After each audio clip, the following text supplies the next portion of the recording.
नमस्कार दोस्तों, स्वागत है आपका KP education point YouTube channel पर।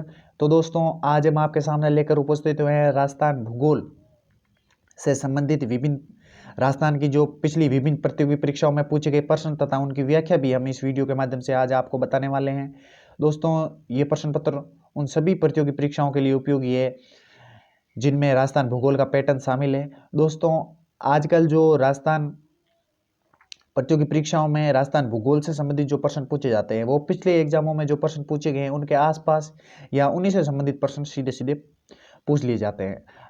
आजकल दोस्तों राजस्थान प्रतियोगी परीक्षा में 70 से 80% जो क्वेश्चन है वो बार बार प्रतियोगी परीक्षाओं में रिपीट होते रहते हैं। तो दोस्तों, इन प्रश्नों के जो आसपास प्रश्न बन रहे हैं हम उनकी भी चर्चा इस वीडियो के माध्यम से करने वाले हैं। तो दोस्तों, चलिए सीधे प्रश्नों की ओर। दोस्तों, अगर आप इस चैनल पर नए हैं तथा वीडियो को पहली बार विजिट कर रहे हैं तो चैनल को सब्सक्राइब तथा वीडियो को लाइक जरूर करें ताकि आने वाले वीडियो की नोटिफिकेशन आपके लिए सबसे पहले मिल सके। चलिए दोस्तों, देखिए, पहला प्रश्न है दोस्तों, यदि हम लूनी नदी के किनारे इसके उद्गम से अंत तक यात्रा करते हैं तो हम इसकी सहायक नदियों को किस क्रम में पाएंगे। दोस्तों, सबसे पहले इसका सही आंसर देख लेना है। इसका सही आंसर है बी, यानी कि सबसे पहले मिलेगी गुइया, उसके बाद बांडी, उसके बाद सूकड़ी तथा इसके बाद जवाई नदी। दोस्तों, लूनी नदी का उद्गम स्थल की अगर हम बात करें तो वो नागपाड़ी अजमेर से लूनी नदी का उद्गम स्थल है। दोस्तों, लूनी नदी के उद्गम स्थल की बात करें तो नागपाड़ी अजमेर से दो शाखाओं के रूप में, सागरमती तथा सरस्वती शाखा के रूप में, और दोस्तों गोविंदगढ़ अजमेर के पास ये दोनों शाखा मिलने से लूनी नदी का निर्माण होता है। दोस्तों, ध्यान रखें, लूनी नदी के उद्गम के बारे में भी राजस्थान की प्रतियोगी परीक्षाओं में पूछा गया है। और दोस्तों, अगर इन लूनी नदी के बाह्य क्षेत्र की बात करें तो दोस्तों ये अजमेर, नागौर, पाली, जोधपुर, बाड़मेर और जालोर जिलों में बहती हुई अंत में गुजरात की कच्छ की खाड़ी से अरब सागर में गिर जाती है, यानी कि अरब सागरीय अफवाह तंत्र का भाग है लूनी नदी। ये भी दोस्तों ध्यान रखें। और दोस्तों, जो राजस्थान में इसकी लंबाई है लूनी नदी की वो है 330 किलोमीटर। दोस्तों, ध्यान रखें, लूनी नदी की राजस्थान में कितनी लंबाई, तो 330 किलोमीटर। ये भी आप ध्यान रखें दोस्तों। और दोस्तों, एक महत्वपूर्ण फैक्ट ये है कि जो बालोतरा बाड़मेर से इसका जल खारा हो जाता है, क्योंकि दोस्तों जो बालोतरा बाड़मेर में जो पंचपदरा झील है उसके पास से लूनी नदी का जल खारा हो जाता है। ये दोस्तों ध्यान रखें। और दोस्तों, जो लूनी नदी का अफवाह क्षेत्र है वो दोस्तों पश्चिमी राजस्थान का अफवाह क्षेत्र लूनी नदी का सबसे बड़ा अफवाह क्षेत्र है। दोस्तों, जो पश्चिमी राजस्थान में पूर्णतः बहने वाली सबसे बड़ी नदी है वो है दोस्तों लूनी नदी। तो दोस्तों, ये थी लूनी नदी के बारे में खास बातें। चलिए दोस्तों, चले अगले क्वेश्चन की ओर।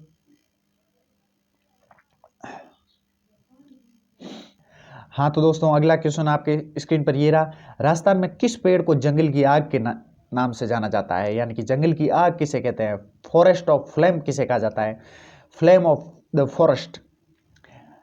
तो दोस्तों, इसका जो सही आंसर है वो है फ्लास। दोस्तों, इसको क्यों कहा जाता है फ्लेम ऑफ फॉरेस्ट, क्योंकि दोस्तों फ्लास के जो फूल आते हैं वो दोस्तों पीले कलर के होते हैं, और दोस्तों जब धूप में ये चमकने लगते हैं तो ऐसा लगता है कि पेड़ में आग लग गई हो। दोस्तों, जून के माह में फ्लास के पेड़ पर अत्यधिक मात्रा में फूल आ जाते हैं और जून में धूप भी अधिक होती है। तो दोस्तों इसी कारण फ्लास के पेड़ को जंगल की आग के नाम से भी जाना जाता है। दोस्तों, ये ध्यान रखें, क्योंकि इस पर फूल इस तरह पीले कलर के आते हैं और जब दिन पर धूप पड़ती है तो ऐसे लगता है कि इनमें आग लग गई हो। तो इसी कारण फ्लास को जंगल की आग के नाम से जाना जाता है। दोस्तों, सीधा सीधा प्रश्न पूछा जाएगा प्रतियोगी परीक्षाओं में, जंगल की आग के नाम से किसे जाना जाता है, तो दोस्तों फ्लास। हाँ, तो दोस्तों अगला क्वेश्चन रहा ये है कि दजिया और चिमाता राजस्थान की किस जनजाति से संबंधित है। दोस्तों, दजिया व चिमाता राजस्थान की भील जनजाति से संबंधित एक प्रकार की कृषि है दोस्तों। और दोस्तों, जो दजिया है वो मैदानी क्षेत्रों में भील जनजाति द्वारा की जाने वाली कृषि है, तथा चिमाता पहाड़ी क्षेत्रों में भील जनजाति द्वारा जो कृषि की जाती है उसे चिमाता कहा जाता है। दोस्तों, ध्यान रखें, दजिया व चिमाता के बारे में यह भी पूछा जा सकता है कि जो भील जनजाति द्वारा पहाड़ी क्षेत्रों में कृषि की जाती है उसे किस नाम से जाना जाता है, तो दोस्तों चिमाता के नाम से। और दोस्तों, जो भील जनजाति द्वारा मैदानी क्षेत्रों में की जाने वाली कृषि है उनको किस नाम से जाना जाता है, तो दोस्तों दजिया के नाम से। ये दोस्तों ध्यान रखें। और दोस्तों, अगर हम भील जनजाति की मुख्य विशेषताओं की बात करें तो दोस्तों ये राजस्थान की दूसरी बड़ी जनजाति है भील जनजाति, और ये बांसवाड़ा, डूंगरपुर तथा उदयपुर क्षेत्र में सर्वाधिक पाई जाती है भील जनजाति। दोस्तों, ध्यान रखें कि जिलों के नाम भी पूछ लेते हैं कि राजस्थान की दूसरी बड़ी जनजाति तो भील जनजाति कहाँ पाई जाती है, तो दोस्तों बांसवाड़ा, डूंगरपुर और उदयपुर के क्षेत्र में भील जनजाति पाई जाती है। और दोस्तों कर्नल जेम्स टोड ने भीलों को वन पुत्र भी कहा है। दोस्तों ये कथन भी पूछ लिया गया है कि कर्नल जेम्स टोड ने वन पुत्रों की संज्ञा किस जनजाति को दी है, तो दोस्तों कर्नल जेम्स टोड ने भीलों को वन पुत्र की संज्ञा दी है। और दोस्तों भीलों का जो रणघोष है फाइरे फाइरे, उसको भी पूछा गया है कि भीलों का रणघोष, तो दोस्तों फाइरे फाइरे। दोस्तों भीलों के घर होते हैं उनको कू के संज्ञा दी जाती है, यानी कू के नाम से भी जाना जाता है भीलों के जो घर होते हैं। दोस्तों उनको ध्यान रखें कि कू क्या है, तो दोस्तों भीलों की बस्ती हैं उनके घर होते हैं उनको दोस्तों कू कहा जाता है। और दोस्तों जो भीलों के गांव के मुखिया को गमेती कहा जाता है, यानी कि दोस्तों गमेती किसे कहा जाता है, तो दोस्तों भीलों के गांव के जो मुखिया होते हैं उसे दोस्तों गमेती कहा जाता है। ध्यान रखें दोस्तों, गमेती भी पूछा गया है राजस्थान की प्रतियोगी परीक्षा में। और दोस्तों राजस्थान प्रतियोगी परीक्षा में पूछा गया है महुआ पेड़ से भील कच्ची शराब माउड़ी बनाते हैं। दोस्तों ये भी ध्यान रखें कि भील किस पेड़ से महुआ शराब बनाते हैं, तो दोस्तों वो महुआ पेड़ से बनाते हैं। और भील पुरुष कमर में खोइतू तथा ढेपाड़ा पहनते हैं, ऊपर अंगरकी पहनते हैं। दोस्तों ये भी ध्यान रखें कि खोइतू तथा ढेपाड़ा किस जनजाति का पहनावा है, तो दोस्तों भील जनजाति का पहनावा है। दोस्तों ये सभी प्रश्न भील जनजाति के बारे में पूछे गए थे, उन्हीं को ही मैंने आपको बताया है। दोस्तों आप नोट जरूर कर लें, नोटबुक में दोस्तों बड़े इंपॉर्टेंट फैक्ट थे जो मैंने आपको बताए। दोस्तों चलिए अगले क्वेश्चन की ओर।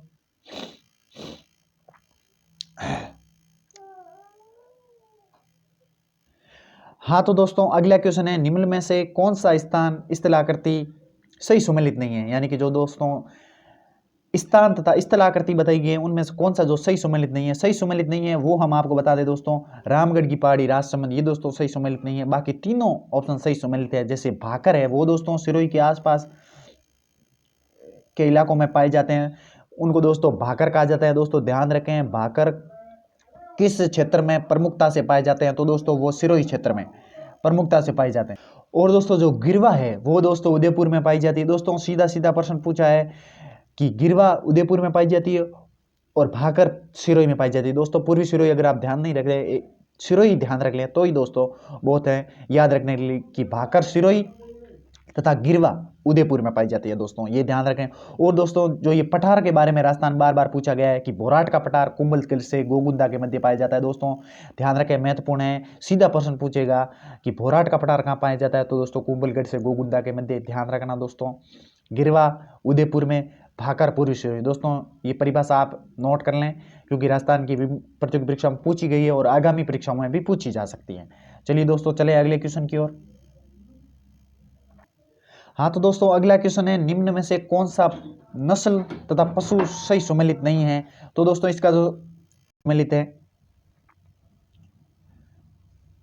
बकरी है, लोई दोस्तों, सांचोरी गाय है, खेरी। हाँ दोस्तों एक नंबर आंसर है वो सही सुमेलित नहीं है, सॉरी दोस्तों। हाँ दोस्तों अब इस प्रश्न की डिस्कस कर लें अपन। हाँ दोस्तों इसका जो एक नंबर आंसर है वो है सही सुमेलित नहीं है। बाकी यानी कि इसका सही आंसर है बाकी सोनारी भेड़ की नस्ल है, सांचोरी गाय की नस्ल है तथा मैसाना भैंस की नस्ल है दोस्तों। और दोस्तों अगर हम गाय की नस्ल और नस्लों की बात करें दोस्तों, राजस्थान प्रतियोगी परीक्षा में अब ट्रेंड बन चुका है कि गाय की सीधी सीधी नस्ल पूछ लेते हैं कि गाय की कौन सी नस्ल है या कौन सी नस्ल नहीं है। तो दोस्तों हमें भेड़, गाय, बकरी तथा भैंस की नस्ल याद होनी चाहिए। और दोस्तों ऊंट के बारे में भी पूछे उसकी नस्ल भी याद होनी चाहिए। तो दोस्तों मैं आपको पहले गाय की नस्ल बता दूं। गाय की जो प्रमुख नस्ल है वो है दोस्तों राठी। ध्यान रखें दोस्तों, नोट कर लें, गाय की प्रमुख नस्ल राठी, थारपारकर, कांकरेज, सांचोरी, नागौरी और गिर को रेडा व अजमेरा भी कहा जाता है। दोस्तों ये नस्ल आप ध्यान रखें, गाय की क्या है, राठी, थारपारकर, कांकरेज, सांचोरी, नागौरी, गिर या रेडा या अजमेरा। अगला क्वेश्चन देखिए दोस्तों, मतलब अगला देखिए मैसाना, जो भैंस की प्रमुख नस्ल है वो मैं आपको बता दूं। भैंस की प्रमुख नस्ल है मुर्रा, जाफराबादी, मैसानी और भदावरी। ये दोस्तों भैंस की प्रमुख नस्लें हैं, आप ध्यान रखें। और दोस्तों जो भेड़ की प्रमुख नस्लें हैं वो मैं आपको बता दूं। भेड़ की प्रमुख नस्लें हैं चोकला, मालपुरी, सोनाड़ी, मारवाड़ी, नाली, पूंगल, मगरा तथा जैसलमेरी। ये दोस्तों भेड़ की प्रमुख नस्लें हैं, एक बार और बता दूं, चोकला, मालपुरी, सोनाड़ी, मारवाड़ी, नाली, पूंगल, मगरा, जैसलमेरी। दोस्तों ये नस्ल जरूर आपको याद करने में बड़ी लग रही होगी, पर दोस्तों इनसे सीधा सीधा क्वेश्चन पूछा जाता है कि कौन सी नस्ल भेड़ की है, कौन सी नस्ल गाय की है, कौन सी नस्ल बकरी की है, कौन सी नस्ल ऊँट की है।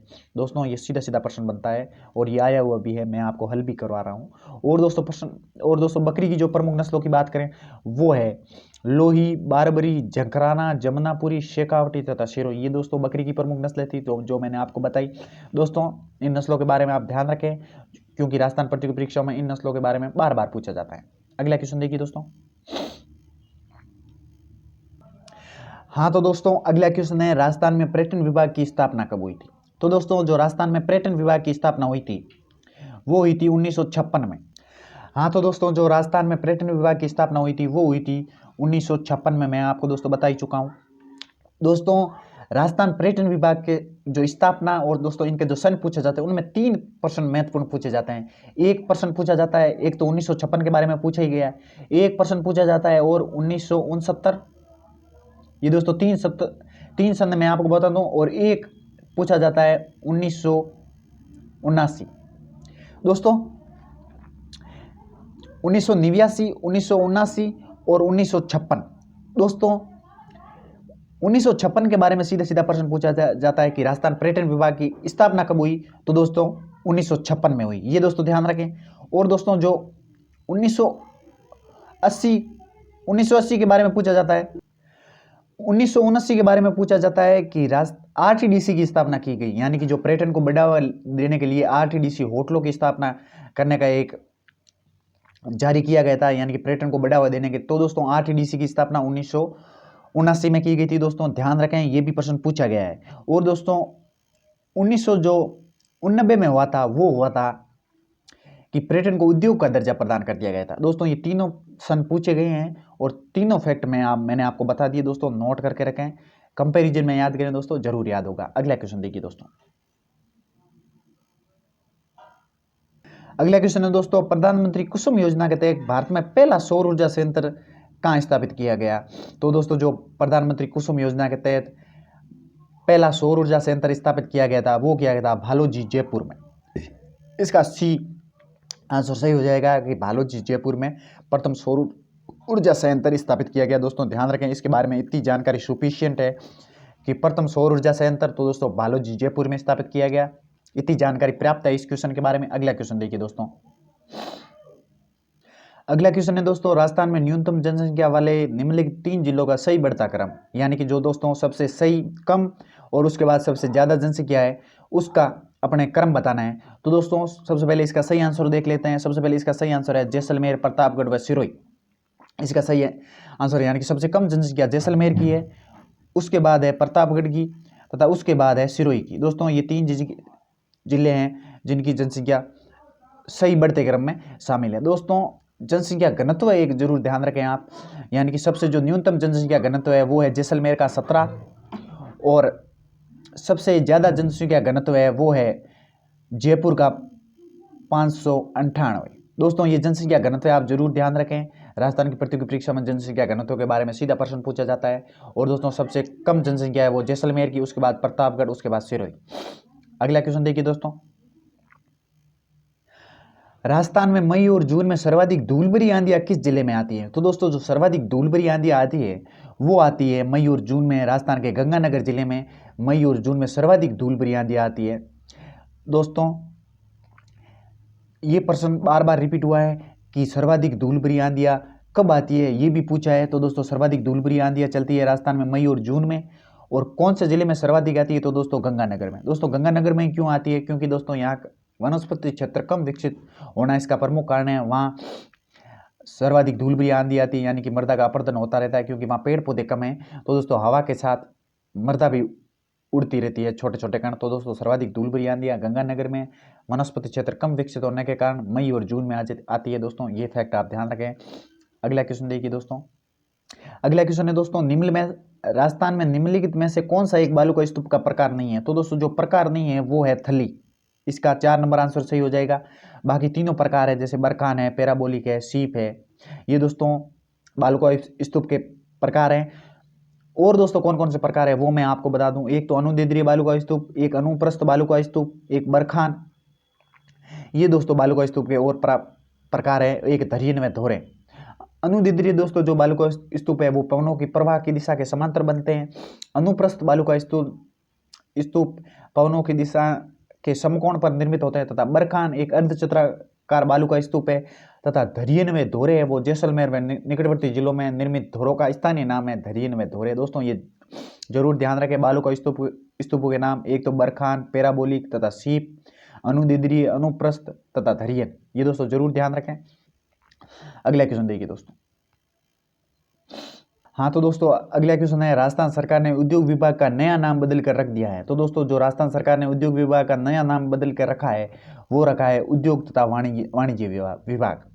दोस्तों राजस्थान सरकार ने उद्योग विभाग का जो नया नाम रखा है उद्योग तथा वाणिज्य विभाग। पहले दोस्तों जो उद्योग विभाग का नया नाम था वो उद्योग विभाग ही था, उसमें वाणिज्य विभाग और जोड़ा है। दोस्तों ये ध्यान रखें, ये करंट का क्वेश्चन है। राजस्थान सरकार ने उद्योग विभाग का नया नाम तो दोस्तों उद्योग तथा वाणिज्य विभाग। अगला क्वेश्चन देखिए दोस्तों। हाँ तो दोस्तों अगला क्वेश्चन है, 2001 की तुलना में 2011 की जनगणना के अनुसार राजस्थान के नगरीय क्षेत्रों में लिंगानुपात प्रति 1000 पुरुषों पर कितनी महिलाओं से बढ़ा है। तो दोस्तों इसका जो सही आंसर है वो मैं पहले आपको बता दूं 24। दोस्तों ध्यान रखें, इसमें राजस्थान का लिंगानुपात नहीं पूछा है, राजस्थान के जो नगरीय क्षेत्र है उनका लिंगानुपात पूछा है सीधे सीधे, यानी कि 24 महिलाओं से राजस्थान की जो नगरीय महिलाओं का जो लिंगानुपात है वो बढ़ा है। 1000 पुरुषों पर महिलाओं की संख्या में बढ़ोतरी हुई है, यानी कि 24 महिलाएं की बढ़ोतरी हुई है 2001 से 2011 तक। दोस्तों नई जनगणना के आंकड़े 2021 में अभी होनी है। तो दोस्तों ये थे इसका सही आंसर। और दोस्तों मैं लिंगानुपात के बारे में आपको और जानकारी दे दूं। राजस्थान का जो लिंगानुपात है 2001 का जो राजस्थान का लिंगानुपात था वो था 921, और दोस्तों जो 2011 का लिंगानुपात है वो है 926, यानी कि 5 महिलाओं की बढ़ोतरी हुई है 1000 पुरुषों पर। और दोस्तों जो राज्य में सबसे कम लिंगानुपात है वो है दोस्तों धौलपुर जिले में 845 महिलाएं हैं प्रति 1000 पुरुष पर, और सबसे अधिक लिंगानुपात है डूंगरपुर में 990 महिलाएं हैं 1000 पुरुष पर, और राजसमंद में है उसके बाद 988 महिलाएं। दोस्तों ये जरूर ध्यान रखें लिंगानुपात के बारे में, क्योंकि दोस्तों राजस्थान की जनसंख्या के बारे में जो सीधे पूछे जाते हैं वो दोस्तों आंकड़े ही पूछे जाते हैं। जैसे 2011 का राजस्थान का लिंगानुपात 926, सबसे कम लिंगानुपात धौलपुर 845, सबसे अधिक लिंगानुपात डूंगरपुर 990, और उसके बाद अगर हम बात करें तो दोस्तों राजसमंद 988। तो दोस्तों ये थे राजस्थान भूगोल से संबंधित प्रश्न। कैसे लगे दोस्तों कमेंट बॉक्स में जरूर बताएं। ऐसे ही प्रश्नों की विस्तृत व्याख्या हम समय समय पर लेकर आपके सामने उपस्थित होते रहेंगे। दोस्तों अगर आपके लिए ये वीडियो सहायक सिद्ध हुआ तो वीडियो को लाइक तथा चैनल को सब्सक्राइब जरूर करें, ताकि आने वाले वीडियो की नोटिफिकेशन आपके लिए सबसे पहले मिल सकें। दोस्तों धन्यवाद, मिलते हैं अगले वीडियो में।